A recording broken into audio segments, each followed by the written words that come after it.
Քարոզարշավ օր 9-րդ քաղաքացիական պայմանագիրը սկսում է կենտրոնից։ Կուսակցության անդամները Փաշինյանի հետ շրջում են բակերում, շփվում բնակիչների հետ, թռուցիկներ եւ Հայաստանի քարտեզի տեսքով մագնիսներ նվիրում քաղաքացիներին։ Լավ որ ենք ձեզ մաղթում։ Հույս ունենք հաջորդիվ կտեսնեք նրան ու ուզում եք տեսնել։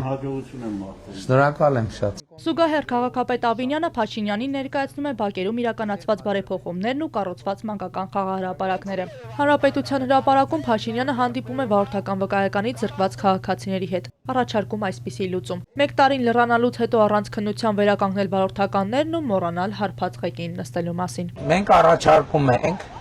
որ նախ զրկվելու մի տարի, մինչև մի տարին ոչ մի տարբերակ չի լինելու վերականգնելու, այսինքն մի տարվա պաուզան, ովքեր մի տարին արդեն լրացել է, որ պահին վերականգնվեց, այդ տարվա համար վերականգնված վարորդին տրվում է ոչ թե 13 բան, այլ տրվում է 6 բան։ Եթե այդ մի տարվա ընթացքում չի զրկվում,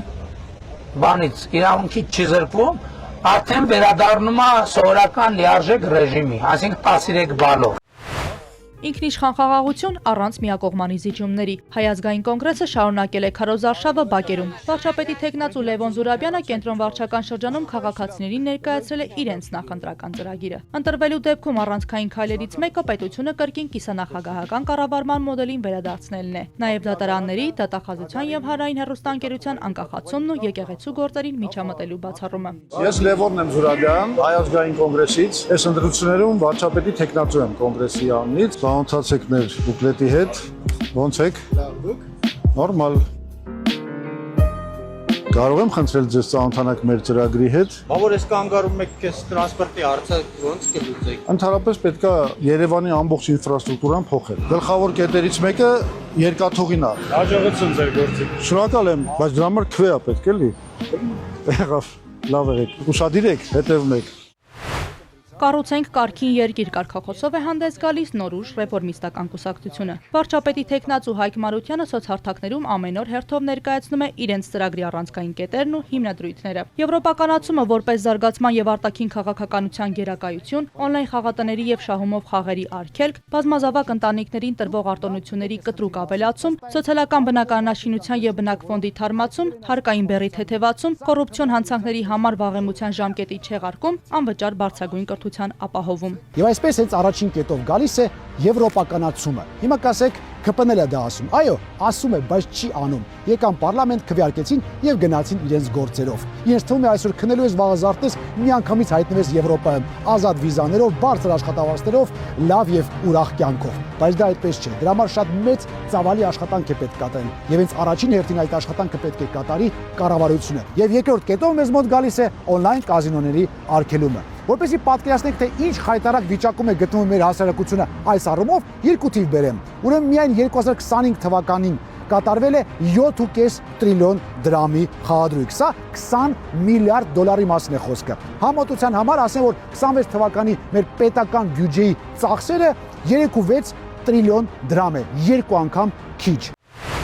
Ժողովրդավարական համախմբում կուսակցություն։ Այս ուժի առանցքային հիմնադրույթն է հզոր պետությունը, անկախ հայրենիքը եւ ազատ անհատը։ Կուսակցությունը վարչապետի թեկնածու Սուրեն Պետրոսյանի գլխավորությամբ ընտրապայքարի շրջանակներում եղել է նոյեմբերյանում, շրջել քաղաքի տարբեր փողոցներում, հարակից գյուղերում եւ շփվել քաղաքացիների հետ։ Ձայները ամենաշատը դուք հավաքեք,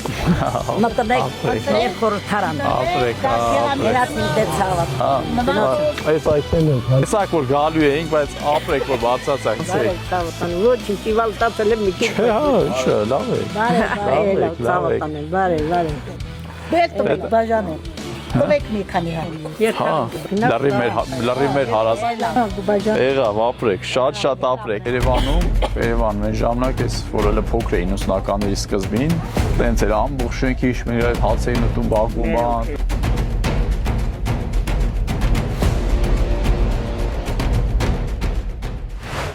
Պատժիր բոլորին, այսպիսի առաջարկ ունի բոլորին դեմ եմ կուսակցությունը։ Քաղաքական ուժի անդամները առաջարկում են կազմել 100 օրվա կառավարություն եւ կատարել 3 կարևոր փոփոխություն։ Չեղարկել կայուն մեծամասնությունը, իջեցնել ընտրական շեմը եւ ավելացնել բոլորին դեմ եմ քվյաթերթիկ։ Այնուհետև կուսակցությունը ինքնալուծարվում է եւ կազմակերպվում են արտահերթ ընտրություններ։ Մեր վարչապետի տեխնացուն 100 օր մեր ասած փոփոխությունները 1% շեմի իջեցում, որպեսզի կարողանան թարմ ուժեր լինել դաշտում, քաղաքական ուժեր, որովհետև հին ուժերով նոր բաներ ստեղծել հնարավոր չի։ Մեր առաջարկը հետևյալն է, ընտրություններից անմիջապես հետո սկսում են բանակցություններ, մենք առաջարկում ենք ընդամենը 100 օրով տալ մեզ իշխանությունը, որից հետո մենք կկազմակերպենք Հայաստանի պատմության մեջ առաջին իսկապես աննախադեպ ընտրությունները, որտեղ վարչապետի տեխնացուն չի ունենալու իր քաղաքական թիմը, որտեղ մեր կուսակցությունը լուծարվելու է, վարչապետը ինքը չի ընտրվելու 10 տարի, հաջորդիվ 10 տարիները չի հավակնելու որևէ նշանակովի կամ ընտրովի պետական պաշտոնների եւ հետաբար սա լինելու է Հայաստանի պատմության մեջ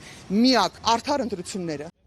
Ներկա ընտրական համակարգը ըստ բոլորին դեմ եմի երաշխավորում է մեկ կուսակցության բացարձակ իշխանությունը, անկախ ընտրությունների արդյունքներից։ Մանուշակ Մելքոնյան, Էպիկենտրոն։